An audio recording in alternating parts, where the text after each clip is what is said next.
Bara 2020 kaasee waqtiiwwan shanii fi roobni dhabame gaanfa Afrikaatti waggaa 40 keessatti hongeen amaan akka uumamu taasiseera. Akka dhaabbanni mootummoota gamtoomanii jedhetti Itoophiyaa keessa namoonni miliyoonii 12 ta'anii hir'ina midhaan nyaataatiif saaxilamanii jiru. Ijoolleewwan nyaata madaalawaa dhabuu irraa kan ka'e hospitaala seenanii lakkoofsi isaanii garmalee dabalee jira. Bulchiinsa naannoo Sumaalee dabalate. Hospitaala Godee keessa gargaarsa barbaachaa kan turan haati tokko. Wanti hundi kun haala mucaa kootii jabaa taasiseera jedhan. Mahammad Sanguuree re'eewwan isaa lubbuudhaan jiran gurguree jireenya haaraa barbaachuudhaaf ganda isaa gallakkisuuf murteesseera.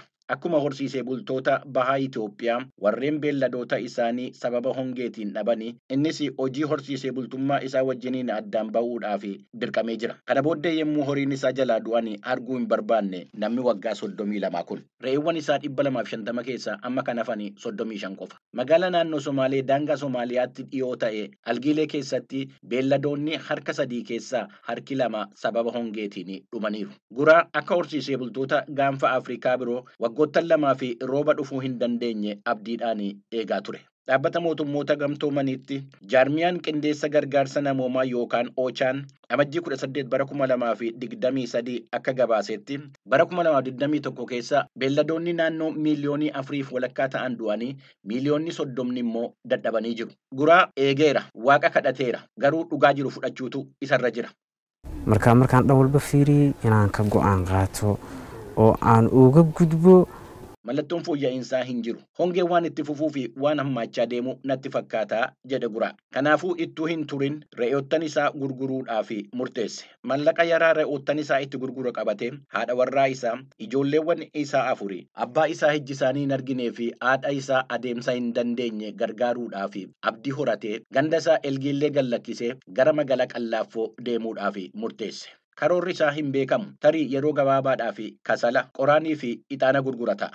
Hojii argachuudhaaf barumsa barachuun barbaada. Hojii re'oottan tiksuu itti bareerraa gara karaa jireenya biraatti deebi'uun waan ulfaataadha. Garuu filannoon biraa hin jiru jedha. Warreen hafanii ammayyuu ajaa'iba eeggachaa jiru. Naannoo Somaaliyaa irraa kaasee amma kibba lixa Itoophiyaatti akkasumas kaaba Keeniyaatii fi Somaaliyaatti horsiisee bultoonni 10,000tti lakkaa'aman waggoottan dheeraadhaaf du'aa fi jireenya gidduutti rarra'anii turan. Re'oonni, loonii fi gaalli aannanii fi foon kennuuf yommuu gurguran immoo qarshii kennuuf. Garuu erga bara 2016 naannicha keessatti hongeen jalqabee asii margi gogee dhukkeetti jijjiirame. Maddaawwan bishaanii hin gogan. Horsiisee bultoonni hedduun of gargaaruu dadhaban. Gargaarsa namoomaa irratti rarra'an. Qe'ee isaanii gallakkisanii gara magaalotaatii fi gara mooraawwaniitti godaanan. Naannoo Somaaliyaa keessa namoottan qe'ee isaanii irraa buqqa'anii miliyoonii 1 ta'an qabna. Harki 20 walitti bu'iinsaan kan ka'e kan buqqa'anidha. Harki 80 sababa hongeetiin. Wanti kun itti fufee jira. Warreen magaalaa keessa jiran ni beekamu.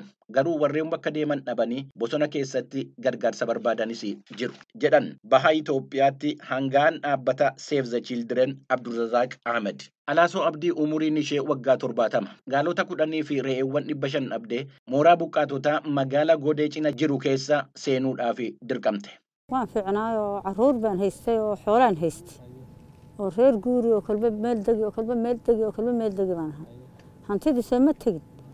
Jireenya koo duraatti gammadduun ture. Ijoolleewwan nan qabaa ture. Beelladoota aannaniif foon naa kennanii nan qabaan ture. Bakka tokkorraa bakka biraatti bilisaananii socho'aa ture jedhe. Amma garuu bakka deemtu hin qabdu. Naannoo Somaaliyaa keessatti hongeen bakka hunda walqixa miidhe. Hoogganaan Save the Children Ahmed malli dandamannaa hunduu raawwachuutti jira jedhanii itti dabaluudhaanis dhaabbileen gargaarsaa hojii gargaarsa atattamaa hin dhaabbanne akka kennaa jiran dubbatan. Ji'oottan jahan dhufan keessattis balaan hamaan akka jiru dubbatanii Abdurrazaaq. Bakka Qallaaffoorraa kiiloomeetirii 40 fagaatee argamu Antaalaalee keessatti horiiwwan hunduu badanii reenfa isaanii qofatu argama. Akka jiraataan gandichaa Mahadii Asturkaa hin jedhanitti amma yeroon kan lubbuu namoomaa itti baraaranudha. Lubbuun namoota balaa keessa jira. Namoonni caalaan beela baqachuu fi ganda isaanii gallakkisanii deemaa jiru. Warri hafanis wanti harkaa qaban hin jiru jedhan.